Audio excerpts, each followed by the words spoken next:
Hello everyone, आज हम अपना नेक्स्ट चैप्टर स्टार्ट कर रहे हैं जिसका नाम है transport in plants. Transport in plants में बेटा जैसे हमें पता है प्लांट के पास कोई भी ऐसा सर्कुलेटरी सिस्टम या लिम्फेटिक सिस्टम नहीं होता जिस वजह से वो अपना मटेरियल एक जगह से दूसरी जगह पर ट्रांसपोर्ट कर सके। तो अब यहाँ पर हम बात करें मटेरियल की, जो प्लांट के पास क्या मटेरियल होता है जो उसको ट्रांसपोर्ट करना पड़ता है एक जगह से दूसरी जगह पर, उसमें बेटा हम पढ़ेंगे जैसे कुछ मिनरल्स होते हैं, ठीक है, वाटर होता है, हार्मोन्स होते हैं, फूड, एक जगह से दूसरी जगह ट्रांसपोर्ट करने की यहाँ पर जरूरत पड़ती है प्लांट को। ये ट्रांसपोर्ट बेटा शॉर्ट डिस्टेंस पे भी हो सकता है, ठीक है, short distance transport and long distance transport. अब प्लांट क्या करता है, transport of these material with the help of diffusion जो कि शॉर्ट डिस्टेंस है, with the help of facilitated diffusion, ठीक है, with the help of osmosis process and with the help of active transport। अब ये जो तीन चीजें यहाँ पर बताई गई है बेटा, diffusion, facilitated diffusion and osmosis, these are known as passive transport, ठीक है। ये तीनों प्रोसेसेस बेटा हमारी आती है पैसिव ट्रांसपोर्ट में और एक होता है हमारे पास एक्टिव ट्रांसपोर्ट। अब इनमें डिफरेंस क्या होता है?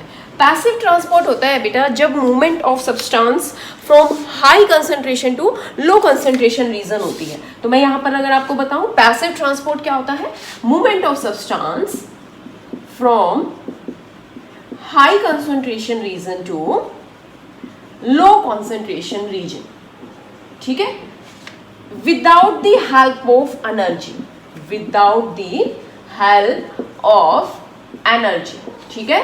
तो जब भी सब्सटेंस की मूवमेंट होती है हाई टू लो, उसमें किसी भी तरह की एनर्जी की जरूरत नहीं होती, तो इस तरह का जो ट्रांसपोर्ट होता है उसको हम बोलते हैं बेटा पैसिव ट्रांसपोर्ट। एक्टिव ट्रांसपोर्ट क्या होता है?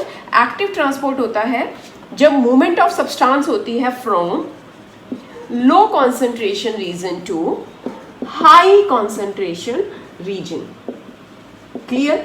इसके अपोजिट, अब कोई भी चीज लो से हाई पे जाएगी तो it requires energy, it requires energy.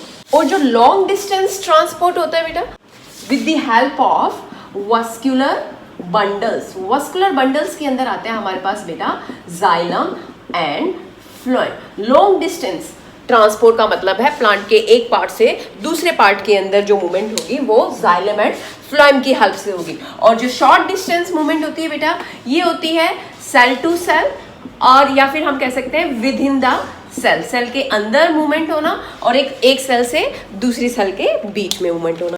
तो ये है बेटा हमारे शॉर्ट डिस्टेंस मेथड जिनकी हेल्प से प्लांट मटेरियल को ट्रांसपोर्ट करेंगे सेल टू सेल और within the cell. And ये है लॉन्ग डिस्टेंस जिस जाइलम एंड फ्लोएम जो प्लांट के एक पार्ट से दूसरे पार्ट में ट्रांसपोर्ट करेंगे मटेरियल्स की with the help of xylem and phloem. अभी हम इनकी डिटेल करेंगे वन बाय वन। सबसे पहले बात करेंगे बेटा हम यहाँ पर डिफ्यूजन की। आपने लोअर क्लासेस में पढ़ा है डिफ्यूजन के बारे में।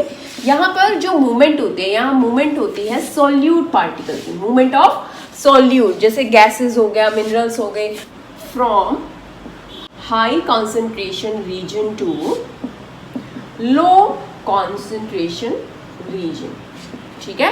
एग्जाम्पल लाइक जैसे हम कोई भी परफ्यूम स्प्रे करते हैं कमरे में किसी भी कॉर्नर में, तो उसके पार्टिकल्स जल्दी से क्या कर जाते हैं, दूसरी जगह पर मूव कर जाते हैं, जहां पर हाई कंसंट्रेशन रीजन है वहां से लो में चले जाएंगे। तो इसमें हम एग्जांपल दे सकते हैं। इसी तरह से बेटा प्लांट में कोई भी मटेरियल जैसे गैसेस है वो एक जगह पे, जैसे बाहर कार्बन डाइऑक्साइड कंसंट्रेशन ज़्यादा है तो वहां से गैस मूव कर जाएगी इनसाइड द प्लांट, क्योंकि प्लांट के अंदर कार्बन डाइऑक्साइड कम है, तो हम मूवमेंट ऑफ कार्बन डाइऑक्साइड का एग्जाम्पल हम यहाँ पे लिख सकते हैं। देन इसके बाद बेटा फैक्टर्स, किन फैक्टर्स के ऊपर डिफ्यूजन प्रोसेस डिपेंड करती है? डिफ्यूजन डिपेंड करती है सबसे पहले वो डेंसिटी, ठीक है। डेंसिटी का मतलब जितना सब्सटेंस हैवी होगा रेट ऑफ डिफ्यूजन उतनी ही उसकी लो होगी। तो rate of diffusion is inversely proportional to square root of density of the substance. Okay, heavier the substance will reduce the rate of diffusion, ठीक है।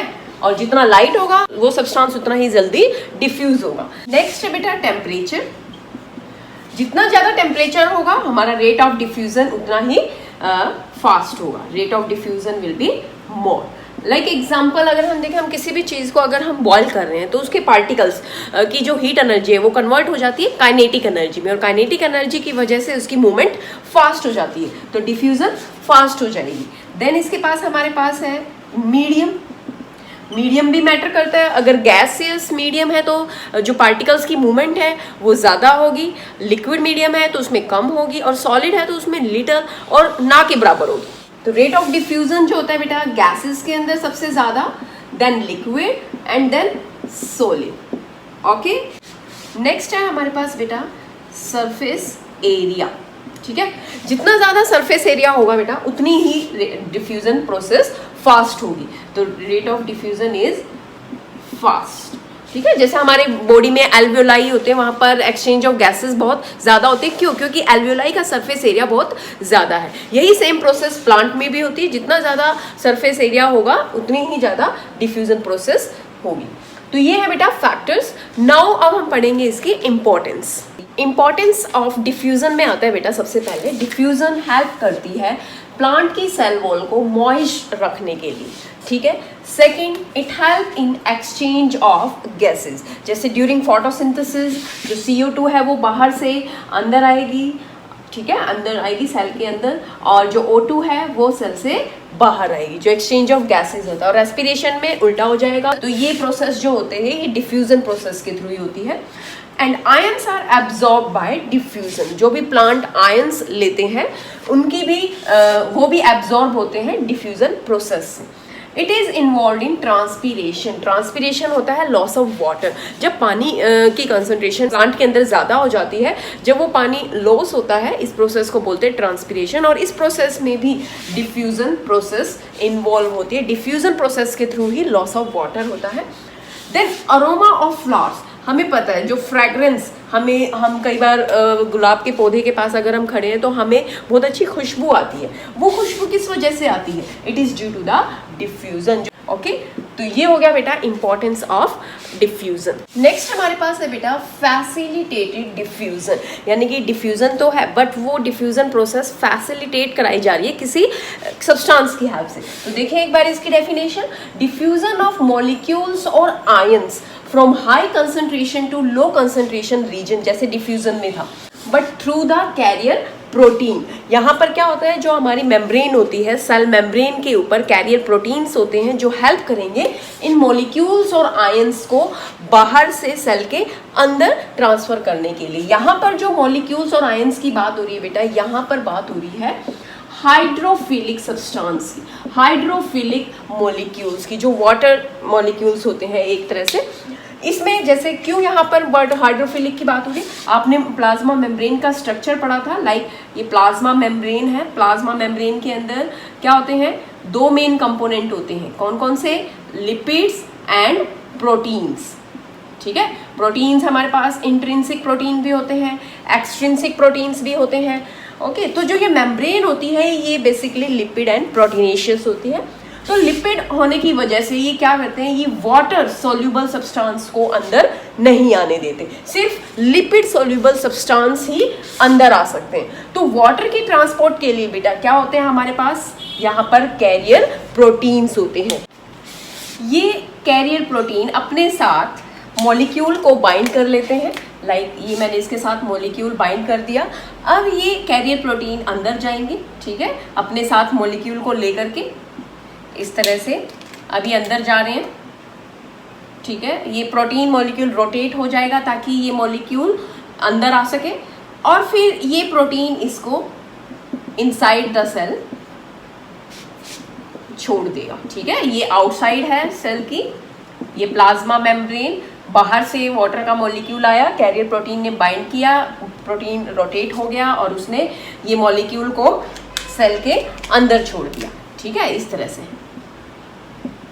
और ये प्रोटीन फिर से फ्री हो गया और ये वापस से यहाँ बाहर चला जाएगा दूसरे मॉलिक्यूल्स को अपने साथ अटैच करने के लिए। तो ये होता है बेटा, इस तरह की डिफ्यूजन को बोलते हैं फैसिलिटेटेड डिफ्यूजन, जो फैसिलिटेट हो रही है किसकी हेल्प से? प्रोटीन की हेल्प से। तो यहाँ पर बेटा हमारे पास जो प्रोटीन्स हैं दो तरह के हैं, एक तो होते हैं पोरिन्स, एक होते हैं एक्वापोरिन्स। अगर मैं यहाँ पे अगर ये वाटर मॉलिक्यूल लिया है तो एक्वा मीन्स होता है बेटा वाटर, ठीक है, वाटर चैनल्स भी बोल सकते हैं इनको, हाँ, क्योंकि ये प्रोटीन क्या कर रहे हैं? वाटर को अटैच करके सेल के अंदर छोड़ रहे हैं। तो एक्वापोरिन्स होते हैं, वाटर चैनल्स बोलते हैं, एक प्रोटीन जो वाटर को ट्रांसफर कर रहे हैं। और पोरिन्स क्या होते हैं बेटा?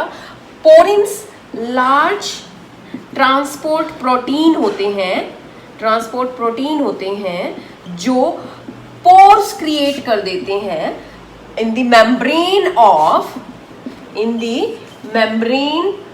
Of mitochondria, plastid and bacteria, some bacteria, ठीक है। लार्ज ट्रांसपोर्ट प्रोटीन होते हैं जो पोर्स क्रिएट कर देते हैं, नाम याद रखना, पोर से पोरिन्स, और ये ट्रांसपोर्ट कराते हैं किसकी? लार्ज मॉलिक्यूल्स की, ठीक है, लार्ज मॉलिक्यूल्स और आयंस की ट्रांसपोर्ट कराते हैं इनसाइड द सेल। तो हमारे पास यहाँ पर दो तरह के प्रोटीन्स है बेटा, पोरिन्स एंड एक्वापोरिन्स। पोरिन्स ये लार्ज मॉलिक्यूल्स को ट्रांसफर करा रहे हैं, और पोरिन्स, एक्वा मीन्स होता है वाटर, ये वाटर की ट्रांसपोर्ट करा रहे हैं, ठीक है। तो ये हो जाएगा बेटा हमारे पास दो तरह के प्रोटीन जो ट्रांसफर में हेल्प करा रहे हैं। कई बार बेटा डिफरेंट टाइप्स के मॉलिक्यूल्स होते हैं जो मेम्ब्रेन के थ्रू कैरियर प्रोटीन्स की हेल्प से जाते हैं, उनकी जो डायरेक्शन होती है, डायरेक्शन के बेसिस पर बेटा यहाँ पर मैं बता रही हूँ तीन चीज़ें। एक तो होता है सिम्पोर्ट, एक होता है एंटीपोर्ट, एक होता है यूनिपोर्ट। अब जब बात आती है सिम्पोर्ट की, इसमें क्या होता है बेटा, जैसे ये हमारे पास मेम्ब्रेन है, इसके अंदर ये कैरियर प्रोटीन है, ठीक है। ये कैरियर प्रोटीन क्या करता है? ये दो सब्सटेंस है ए एंड बी, जब इन दोनों मॉलिक्यूल्स या इन दोनों सब्सटेंस की डायरेक्शन सेम होती है, बाहर से अंदर या फिर इनकी डायरेक्शन अंदर से बाहर, जब दोनों ही सेम डायरेक्शन में मूव कर रहे हैं through the membrane with the help of carrier protein, तो इस तरह की जो मूवमेंट होती है इसको हम बोलते हैं बेटा सिम्पोर्ट मूवमेंट। जब ये दोनों मॉलिक्यूल सेम डायरेक्शन में मूव करेंगे, तो यहाँ पर लिख लें आप सेम डायरेक्शन। और अगर ये दोनों मॉलिक्यूल प्रोटीन की हेल्प से दोनों अपोजिट डायरेक्शन में मूव कर रहे हैं, लाइक ए है बाहर से अंदर जा रहा है और जो बी है बेटा ये अंदर से बाहर जा रहा है, तो जो डिफरेंट डायरेक्शन के अंदर जो मूवमेंट हो रही है with the help of protein, it is known as antiport. Now uniport, uni मतलब एक, इसमें क्या होगा, सिर्फ जो प्रोटीन मॉलिक्यूल है ये एक ही सब्सटेंस की मूवमेंट होगी इसके अंदर, तो एक ही डायरेक्शन में, तो इसको हम बोलते हैं बेटा यूनिपोर्ट। तो ये डायरेक्शन ऑफ मॉलिक्यूल्स है जिसके बेसिस पर हमने तीन टाइप बताए हैं। हमने देखा फैसिलिटेटेड डिफ्यूजन की हेल्प से कैसे मॉलिक्यूल्स बाहर से अंदर जा रहे हैं या अंदर से बाहर जा रहे हैं, ठीक है। तो ये हो गया बेटा हमारा फैसिलिटेटेड डिफ्यूजन।